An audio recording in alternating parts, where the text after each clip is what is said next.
প্রতিরক্ষা ব্যবস্থা এটা করতে হবে। প্রত্যেক রাষ্ট্রপ্রধান, মুসলিম রাষ্ট্রপ্রধানের উচিত উনার সামর্থ্য অনুযায়ী প্রতিরক্ষা ব্যবস্থাকে জোরদার করা, এটা ফরজ। কোন মুসলিম সরকার যদি এটাকে গুরুত্ব না দেয়, তিনি ফরজ তরকের কবিরা গুনাহগার হবেন।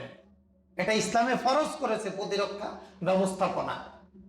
কিন্তু বিশ্বাস করতে হবে আল্লাহর উপরে, প্রতিরক্ষার ব্যবস্থার উপরে বিশ্বাস করা যাবে না।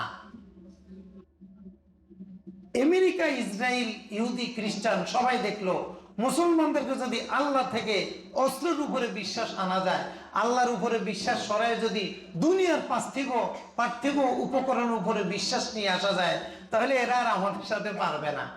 এদের আল্লাহর সাহায্য এদের কাছে আসবে না। আমরা এদেরকে পিটায় সব সাইজ করে ফেলতে পারবো।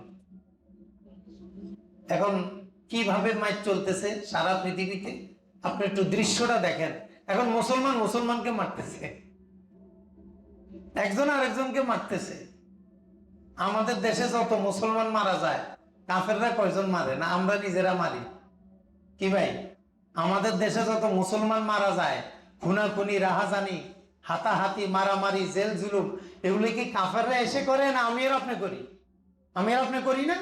এখানে হইলো তাদের সফলতা। আমাদেরকে ঝগড়ায় লাগাই দিবে, তারা বিচারক সেজে আসবে।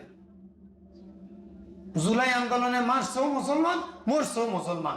আমাদের ৭১-এ মারছেও মুসলমান, মরছেও মুসলমান। ইহুদিদের এটা হলো তারা বিচারক হিসাবে আসবে। এটা হলো তাদের সফলতা। এই জন্য ঈমান, আকীদা এটা হলো আমাদের মূল।